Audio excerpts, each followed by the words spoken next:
La Souga de Elul. La Souga de Elul, les Chachamim nous disent Ani le Dodi ve Dodili.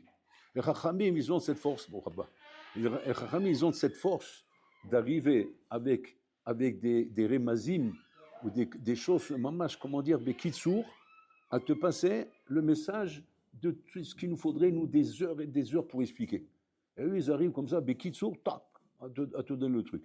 Maintenant, il faut comprendre, ok, bon, c'est beau, c'est les rachetés votes, Ani, les Dodi, les Dodili, mais c'est l'air, mais c'est quoi le message? C'est quoi le lien de Ani? En fait, le message est comme ça. Le Ikar de la Voda de Elul, en vérité, c'est cette shaykhout que l'homme doit avoir avec Hachem. Cette shaykhout qu'on peut perdre dans la vie. C'est pas parce qu'on est religieux, pas parce qu'on respecte la Torah et les Mizot qu'on a une shaykhout avec Hachem. Une shaykhout, c'est-à-dire on a un rapport avec lui. Un rapport, c'est-à-dire, comme je te dis par exemple, tu as un rapport avec quelque chose. Tu as un rapport, je sens que tu es connecté avec cette chose-là. Cette chose-là, c'est ton truc. Tu es connecté à cette chose-là. Ou bien non, tu es étranger à cette chose-là. Tu es comme un étranger. C'est-à-dire qu'il y a des choses dans la vie qui te parlent plus que ça. Alors ça, il faut vérifier. Et l'oul consiste à vérifier si Bemet Kaviachol, on est en bonne connexion avec Hachem, on va dire non, la connexion, elle n'est pas très bonne. C'est comme une prise qui ne marche pas bien, et que de temps en temps, il faut appuyer sur la prise pour faire la connexion, parce qu'elle n'est pas bien branchée. Il y a un problème dans la prise, il y a un problème dans le sheka, et des fois, ça fait des arrêts. Et ça, c'est le machal pour comprendre ce qui se passe avec nous-mêmes dans la vie, que des fois, dans la vie, nous aussi, on a des arrêts comme ça. Des petits arrêts, des petites déconnexions, qu'on ressent, par exemple, dans la tfila, pitom, déconnecté. Dans le limoud, déconnecté. Dans les misvot, déconnecté. Ben Adam la Havero, Ben Adam la Makom, déconnecté. Comme une déconnexion, un faux contact, qui fait qu'on n'est pas... Alors que quand, normalement, la connexion, elle est bonne, je suis connecté, je suis là, je sens une vivacité, je sens une énergie, je sens un rouar qui me prend. Amavdil, comme il dit Shlomo Amelech, comme l'argent, il est trésor. C'est-à-dire que le bonhomme, Rabotai, il prend l'exemple, Shlomo Amelech, de l'argent, parce que l'argent, bravo le c'est le nerf de guerre, c'est la chose qui parle à tout le monde. Tout le monde est connecté par rapport à l'argent. Et quand on parle de l'argent, effectivement, on sent la connexion. On sent que ça parle, parce que tout le monde veut gagner de l'argent. Tout le monde veut être comment dire, bien servi à ce niveau-là. Donc on compare la Torah à ça. Est-ce que tu sens cette connexion comme pour l'argent? Tu sens la même connexion, tu sens le même intérêt, la même vivacité, le même réchec. Alors, on pourrait se dire, si on fait un bilan, et on se dit, non, pas vraiment. Je sens pas cette connexion, cette vivacité dans la vie. Il y a beaucoup de choses qui m'emballent beaucoup plus. Qui me donnent du délire, qui me donnent des choses, mais pas autant que ça. J'ai pas ça dans la Torah. J'ai pas ce délire dans la Torah, j'ai pas ça. Simplement, je suis là parce qu'il faut être là. On est des juifs, il faut respecter la Torah, les mitzvot, donc on respecte parce qu'on a un chinour, on a une éducation qui nous amène à respecter les règles, etc. Vous voulez, mais c'est pas ça, ni les dodi vedodi. Ni les dodi vedodi, c'est que l'Olam, il veut une shaykhout, il veut un kesher avec toi. Donc maintenant, quand on parle de Elul, et on parle maintenant de la préparation de ce que représente Elul, parce que Elul représente une préparation. Une préparation à quoi? Une préparation à deux choses. Un, Kodem Kol, se préparer à Rosh Hashanah, qui consiste en vérité à être mamlir et tagadosh bohu, c'est-à-dire faire régner Hachem. Maintenant, régner Hachem, c'est un grand mot, il faut comprendre ce que ça veut dire faire régner Hachem. Et deuxièmement, se préparer au Beyom Hadin, parce que ce jour-là, le jour du règnement d'Hachem, il y aura un jugement qui nous concerne, où chacun on est jugé ce jour-là d'une manière, dramatique. C'est pas un petit jugement sur un petit knas ou bien une petite amende que tu as eue parce que tu t'es garé en stationnement interdit. C'est un jugement sur la vie et la mort. Sifrei Chaim, Sifrei Metim, Turim Lefanera. Donc c'est pas quelque chose de calme. Maintenant, on te donne 30 jours pour ça. 30 jours de Hachana, ça. Il a fait. Maintenant, l'erreur dans laquelle il ne faut pas tomber, c'est de tomber à Botaï dans l'accoutumance, la chagrin. Et l'accoutumance, malheureusement, c'est une maladie que l'être humain attrape. On s'accoutume à tout. Alors au début, on est tout feu, tout flamme, on est emballé parce que c'est quelque chose de nouveau, et après on s'accoutume, et on rentre dans un train-train quotidien où les maasés, yom oler, yom oler, yom ba, un jour il vient, il s'en va, et à la fin, on s'accoutume. Et après, de quelle manière on arrive au Rosh Hashanah? On arrive au Shana Rabotai presque à l'improviste. Comme un bonhomme, un bonhomme qui arrive devant un jugement, on lui dit, mais attends, tu as oublié que le jugement, c'est un jugement de peine de vie et de mort. Qu'est-ce que tu as cru que c'était un tribunal commercial, un tribunal truc, c'est pénal, ici, Habibi, c'est la vie et la mort, c'est pas la rigolade. Tu peux pas venir comme ça. Un bonhomme qui sait vraiment que le chicoule, que comment dire, l'enjeu, c'est la vie et la mort, mais comment il se prépare? Tu rigoles quoi? Il ne prend pas un avocat, il prend 10 avocats. Il met toutes ces économies, il les met dedans. Pourquoi? Parce qu'il dit, attends, moi je veux vivre, moi. Je veux pas finir la guillotine, moi, donc j'ai envie de vivre. Et que quand on réfléchit à Botaï, et on se demande tous les événements qu'on a connus, tout ce que vous avez pu voir vous-même. Bon, vous êtes jeune, vous ne voyez pas beaucoup d'événements, mais quand on voit des événements, comme ils se sont passés cette année, comment est-ce qu'ils ont été décrétés ces événements? Au Shashana qui est passé. Comme ça, on a posé la question à Raphaël Kanowski. On lui a posé la question, pourquoi les Chachamim disent, Arié Sha'ag, mi loïra. Il y a un problème dans la grammaire du pasouk. Il y a un problème dans la grammaire du pasouk. Arié Sha'ag, mi loïra. C'est quoi le problème de la grammaire du pasouk? Arié Sha'ag, c'est Belachon Avar. C'est au passé. Arié Sha'ag. Sho'eg, c'est au présent. Isha'ag, c'est au futur. Sha'ag, c'est-à-dire il a crié, il a rugi. L'arié, il a rugi. Miloïra. Là, c'est au futur, là. Miloïra. C'est pas marqué Miloïaré, etc. C'est au futur, Miloïra. Alors, ils ont posé la question à Raphaël Kanowski. Ils ont dit, vous pouvez nous expliquer l'énigme grammaticale qu'il y a dans cette phrase? Pourquoi les Chachamim, ils parlent comme ça? C'est du chinois, on ne parle pas comme ça. La phrase, on l'a fait ou bien tout au passé, ou tout au futur, ou tout au présent. Mais on ne fait pas une phrase comme ça, la moitié là, la moitié là. On va dire, Miloïra. Si maintenant on veut te faire comprendre que quoi? Que tu dois avoir peur du rugissement du lion. Le lion dans le machal, c'est quoi? C'est Akadosh Borou Kaviachol. Que quand Akadosh Borou Kaviachol, il s'apprête à nous juger, alors on voit comme un lion qui nous rugit dessus. On appuie comme un lion sur la route, il te rugit dessus. Wow, il me fait peur ce lion. Ça fait peur, c'est impressionnant. Alors ça, c'est l'image qu'on veut te donner. L'image de l'impression que tu dois avoir quand tu te prépares au Yom Matin. Au bon, alors là, tu le vois comme un lion là sur la route. Tu es sorti là, il y a un bulldog comme ça, il te regarde comme ça, tu as pris peur. Alors on te dit, le lion, il a rugi. Pourquoi tu parles au passé? Mais dis-moi, le lion, il va rugir. On parle au futur. Voilà, Rosh Hashanah, il approche là. Et le lion, il va rugir. Ou bien il rugit au présent. Depuis Elul. Depuis Elul, il commence à rugir. On entend les rugissements déjà de loin et on s'approche des rugissements. On parle au présent, on parle au futur. Mais pourquoi au passé? Alors, Raphaël Kanowski, il explique, non, il parle du rugissement du lion de l'année dernière. Ah bon? Alors, je comprends encore moins. Alors, c'est comme si que la phrase, il faut la lire comme ça. Le lion, il a rugi l'année dernière. Comment tu n'as pas peur pour l'année prochaine? Tu peux m'expliquer c'est quoi le pshat? Le lion, il a rugi l'année dernière, pourquoi je n'ai pas peur l'année prochaine? Si je dois avoir peur, j'ai peur du lion quand il rugit maintenant. S'il s'arrête de rugir, je suis tranquille, moi. Moi, tant qu'il rugit, il me fait peur, mais s'il ne rugit plus, il ne me dérange plus le lion. Ouais. Alors pourquoi tu me parles? Il a rugi l'année dernière, ok. Il rugit maintenant? Non. Alors l'année dernière. Alors, il a rugi l'année dernière, maintenant c'est quoi le pshat? Et là, il explique un frère comme ça. Il dit un histoire comme ça. Il dit, mais que le lion, il a rugi l'année dernière. Et c'est ça qui a amené tous les événements qu'on a vus cette année. Tous les événements que vous êtes témoins, que vous avez vus cette année, ouais, sont dus au rugissement du lion de l'année dernière. Donc ça veut dire que ce rugissement du lion de l'année dernière, c'est pas en vain qu'il a rugi, c'est pas pour rien qu'il a rugi. Il a rugi, il agit.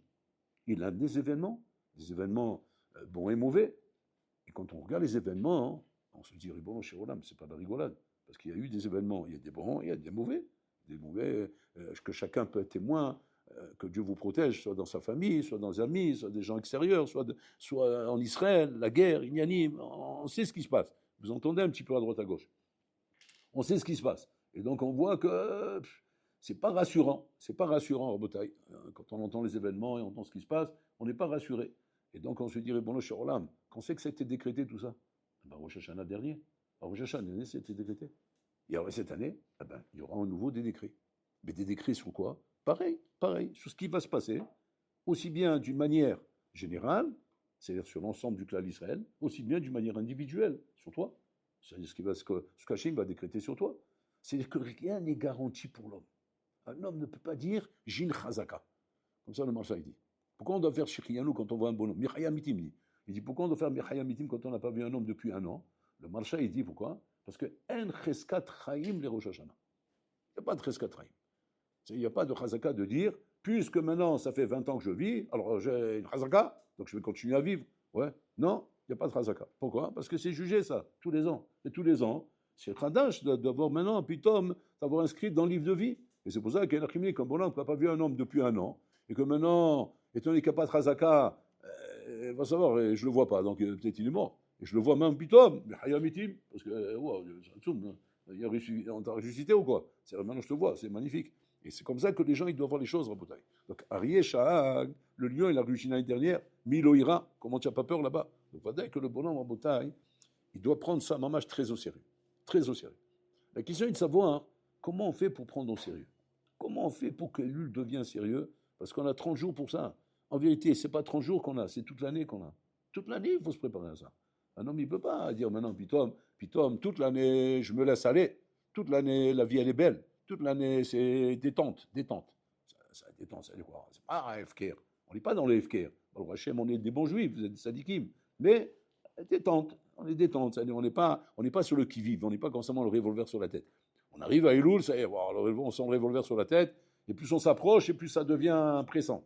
Plus on s'approche, plus on présent. Quand on arrive à la veille de Rosh Hashanah, c'est la folie des grandeurs. Après, à Saleh Michoua, je ne te dis pas. Et après, Yom Kippour, bon, alors, le Chawra, est-ce qu'il y a quelque chose à faire? Il y a quelque chose à faire.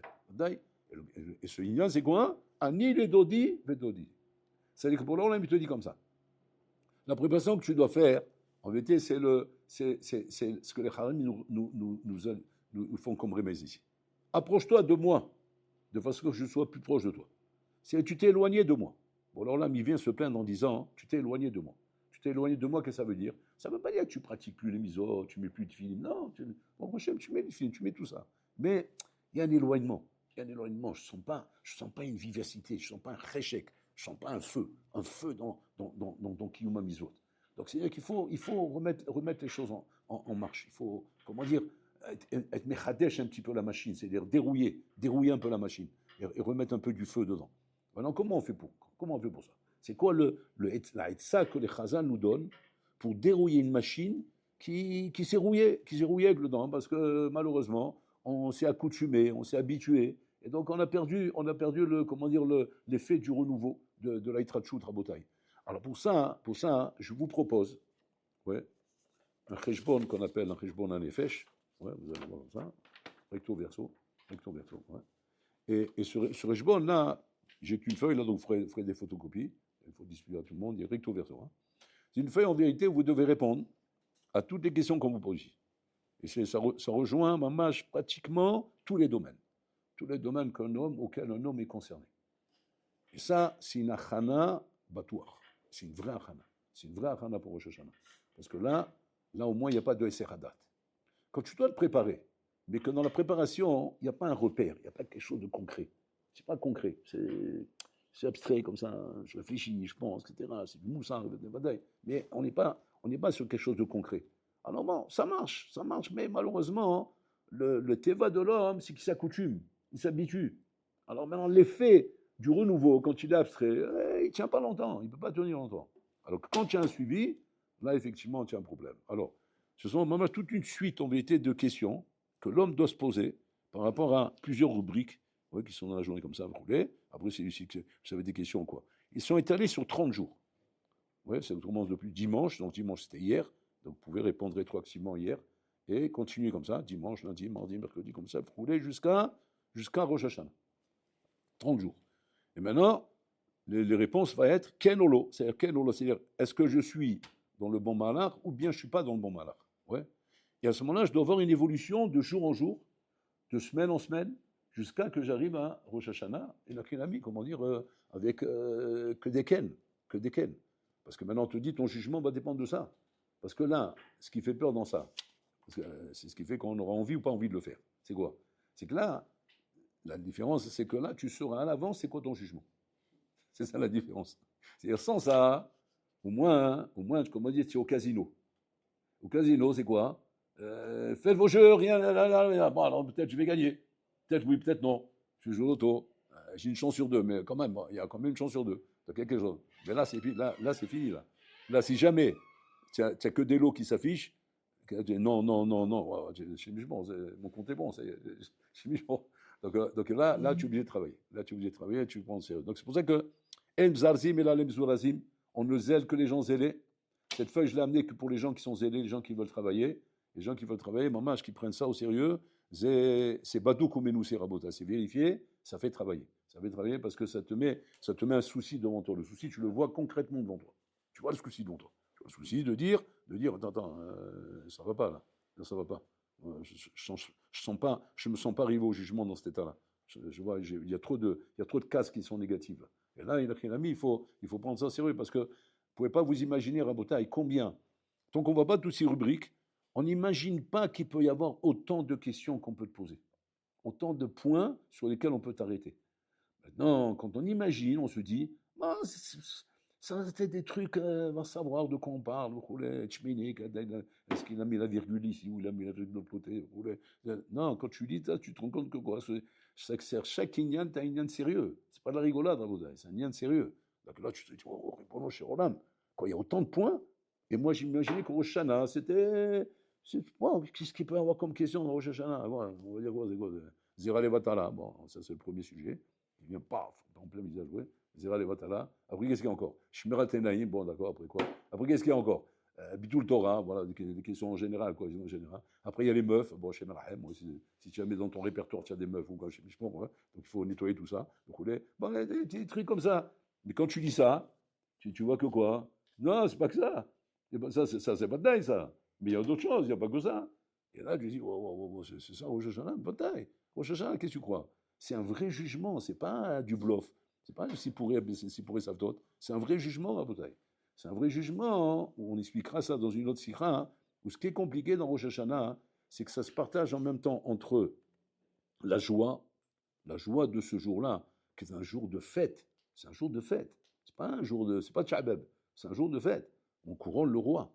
Donc on doit sortir de là-bas. Le gant de Vina, quand il revenait des Tkiot de Shofar, de Rosh Hashanah, il y a Roquette Babaït. Il dansait dans sa maison. Il dansait de joie.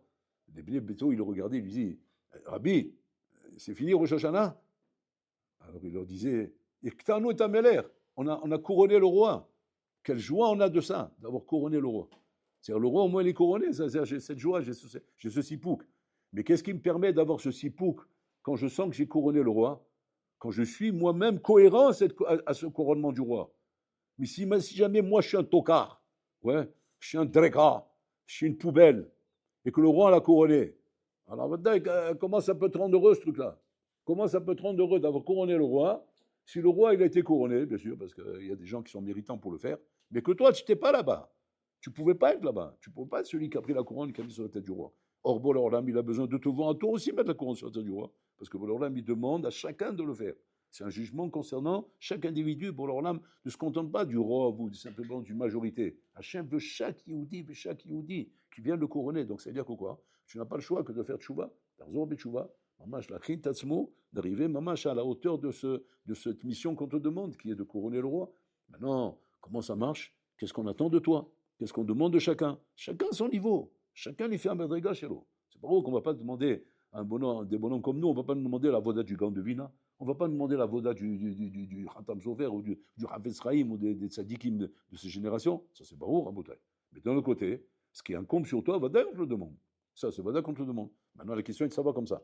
Comment je sais ce qui incombe sur moi? Comment je sais maintenant mon niveau? Qu'est-ce qu'Hachem il attend de moi? Voilà. Avec ça, vous allez savoir c'est quoi.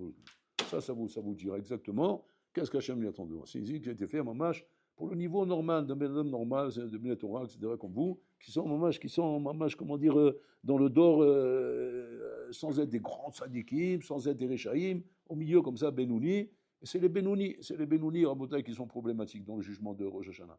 Pourquoi? Parce que les sadikim, les comptes sont faits, ça, ils sont tous inscrits dans le livre de vie. Les Rechaïm, Abonim, les pauvres, sont tous inscrits dans le livre de mort. Qu'est-ce qui reste, Rabotai? Les Benounim. Les Benounim, c'est ceux qui sont entre les deux. Il faut acheter ses films. Un pied là et un pied là. Une fois, il monte, une fois, il descend. Une fois, il a le chéchek, une fois, il n'a pas le chéchek. Une fois, il est bien, une fois, il n'est pas bien. C'est Benouni, Rabotai. Le Benouni, c'est le bonhomme qui vit avec des variations. Il est constamment en variation. On monte, on descend, on monte, on descend. Ça, c'est le Benouni. Et le Benouni, c'est ça le problème, Rabotai. Le problème, c'est quoi? C'est que la question qu'on se pose, c'est comme ça. Quoi? Il faut que je devienne un sadique pour être bien dans ce monde? Oui. Réponse, elle est oui, catégorique. Alors maintenant, tu vas dire tout de suite comme ça. Attends, mais moi, je ne me vois pas être sadique. Sadique, ça me fait peur, moi. Quoi, sadique, c'est-à-dire c'est fini? C'est fini, Rolamazé? Il n'y a plus Rolamazé?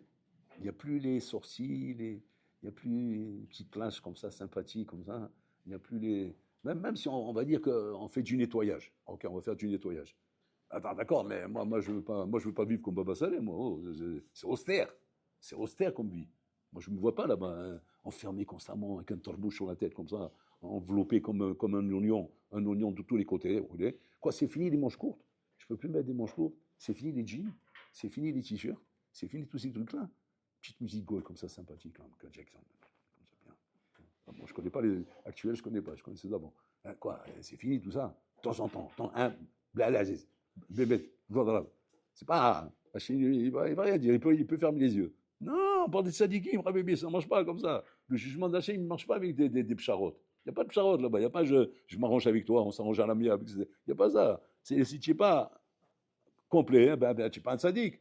Alors qu'est-ce que tu as alors? Tu as un Benouni. Benouni, qu'est-ce qui se passe? C'est marqué. On les met en suspens.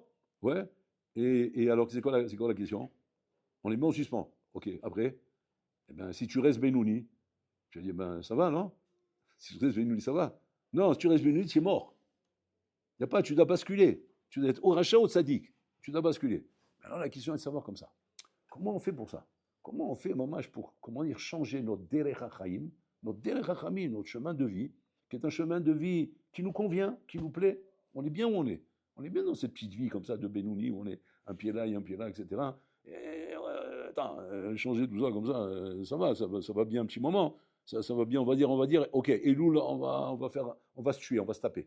Allez, Elul, on va se taper, d'accord. Rosh Hashanah, on va se taper. Asaïm, on va se taper. On va voir Kippour, on va se taper. Mais après, ça y est, allez, sauf qui peut, on retourne au bercail, on retourne à la maison, on retourne avec nos Inyani, et après, bah, j'ai bien raison, après on verra. Mais c'est torqué des dibours, tu n'attends même pas, même au Kippour, déjà, dardar, tu reprends tout de suite le malach. Le malach, c'est-à-dire là où tu l'avais laissé, ouais, avant de reprendre les louls, c'est-à-dire le dernier Ben Azmanim, donc tu enchaînes sur le proche, Bli Seradat. Parce qu'il ne faut pas qu'il y ait un Seradat au milieu. Mais il y avait un Seradat, il y avait un Elul. Ouais, mais ouais, d'accord, c'est un stand comme ça. Mais en vérité, moi je suis là-bas, moi, t'inquiète pas, j'ai su faire un stand-by, mais je sais reprendre le malach où il était là-bas. Et non, tu ne peux pas retourner là-bas. Mais la question est de savoir comment on fait ça. Et Chosim d'avoir cassé. Alors ça, c'est la voda de Elul Rabotai qu'on va développer, Bezrat Hashem, chiour après chiour, pour avancer pas après pas, pour arriver à comprendre comment les maasés, ça ne doit pas, Rabotai, Kaviachol, nous contrarier, et Nachinami, de devenir des tzadikim. On ne doit pas être contrarié par ça. On ne doit pas être dérangé par ça. On ne doit pas être dérangé de devenir des tzadikim. Ça ne doit pas donner des boutons si je te dis maintenant, tu sais, je vais te donner une idée. Tu sais ce que tu vas faire toute la journée quand tu n'as rien à faire? Tu dis, bon, qu'est-ce qui va me sortir celui-là? C'est simple, tu vas finir des masertotes. Tu vas me dire, ouais, mais attends, et quand j'ai besoin de me détendre, tu liras des midrashim. Ouais, mais quand j'ai besoin de plus de détente, tu iras faire Bikul Cholim. Parce que tu as besoin de prendre de l'air, d'accord? Tu vas faire Bikul Cholim. Ouais, mais quand j'ai besoin de beaucoup plus de détente, tu feras une beau des doutes avec une guitare. Tu dis quoi, il n'y a pas autre chose? Ouais, c'est ça, ni les Dodi. Les Dodi, tu n'es pas en train de chercher à sortir du Mahane, je veux sortir du camp. Tu sors du camp, tu es mort. C'est ça. Maintenant, il ne faut pas prendre ça comme des menaces. Il ne faut pas prendre ça comme ça, Shalom. Genre, bon, dans la limite, je ne laisse pas choisir, sinon je t'éclate. Il ne faut pas prendre comme ça. Bon, alors là, c'est Tatova chez nous. Hachem, il nous aime. Hachem veut vraiment nous donner le meilleur pour nous. Seulement, malheureusement, on n'est pas convaincu de ça. On n'est pas convaincu parce qu'on n'est pas encore arrivé là-bas. On n'est pas arrivé à ce birour-là. Ce birour, il moute avec nous-mêmes, d'arriver à comprendre comment ces choses-là, il y a on n'est pas encore arrivé là-bas. Et les Maasé, on veut bien y croire. On a l'Emouna que certainement, si Hachem il nous dit qu'on est heureux si on est là-bas, c'est que c'est vrai, ça doit être vrai. Mais quoi, plus heureux même que toutes ces bêtises? Plus heureux que toutes ces bêtises. Si ces bêtises peuvent te rendre heureux, Kalvachomer que l'aimé de la Torah peut te rendre heureux. Des bêtises comme ça, ils peuvent te rendre heureux. Tu peux rendre heureux un bonhomme dans une poubelle, Habibi. Ouais. Tu crois que je ne vais pas te le rendre heureux si je le mets dans le palais du roi? Bon, sûrement il ne connaît pas le pauvre. Il ne connaît pas. À quoi il ressemble? Il ressemble à cet abruti-là qu'une fois qu'on a attrapé, Rabotaï, il vivait dans les souterrains de Paris. Il vivait dans les égouts. Dans les égouts comme ça, sous les trucs comme ça. Il est né là-bas. Sa mère, elle a fait naître. Il est sorti là-bas. Sa mère, elle est morte. Et lui, il est resté là-bas. Maintenant, il est resté là-bas. Il grandit. 10 ans, 20 ans, 30 ans, il est là-bas. C'est qui son paysage? Eh ben, les rats, les souris, les trucs comme ça, vous voulez, il vit là-bas. Et puis Tom, un jour, il y a un bonhomme qui vient là-bas pour déboucher un égout, et il descend là-bas, il voit ce bonhomme là-bas. Il le rencontre, il dit, mais attends, c'est quoi, qu'est-ce que tu fais là, toi? Et il me dit, qu'est-ce que toi tu fais là? Il dit, d'accord, mais quoi, tu veux sortir? Je dis, sortir où? Eh ben, sortir dehors. C'est quoi dehors? Ben, il y a dehors, quoi? Rien d'avoir casé, il n'y a pas dehors. Le monde, c'est ça. Il n'y a pas d'autre monde. Ne me raconte pas d'histoire. Il n'y a pas d'autre monde, ça n'existe pas un autre monde. Il dit, moi, je viens de là-bas. Je t'assure, il y a un autre monde. Attends, arrête de me rendre fou, toi. Mais quoi, un autre monde plus kiffant que ça? Mais bataille! Qu'est-ce que tu as ici? Des rats, des souris, des scorpions, la pourriture, c'est puant, ça pue. Là-bas, ça sent bon. Tu vas voir des pâquerettes, tu vas voir des pissenlits, tu vas voir des coquelicots, tu vas voir des chevaux, tu vas voir des avions, tu vas voir des trucs. Mais dis que de quoi tu parles? Quel avion, quel coquelicot, quel pissenlit, de quoi tu parles? Des prairies, de la verdure, ciel bleu. Quel ciel? Ben, le ciel, il est bleu. Quel bleu? C'est tout noir. Ça n'existe pas bleu. Mais parce que tu ne connais pas. Tu es prêt à venir avec moi, je te prends par la main et je te sors dehors? Non, non, tu me fais peur. Je dis, mais je te dis rien, qu'est-ce que tu perds? Viens, on goûte, viens, on voit. Peut-être ça va te plaire. Et peut-être qu'une fois que tu seras là-bas. Maintenant, il dit, tu peux me garantir, c'est pas que je te garantis, je peux te le jurer même, c'est certain que ça va te plaire. Si ça te plaît, Kalvachomer, là-bas, ça va te plaire. C'est ça la baïa, c'est ça la milchama moutaï. Tout le bras de fer avec le Essari, là. Que tant qu'on n'a pas connu autre chose, on est persuadé qu'il n'y a rien d'autre. Et que tant que tu n'auras pas vu qu'il y a quelque chose d'autre, tu seras persuadé que c'est impossible.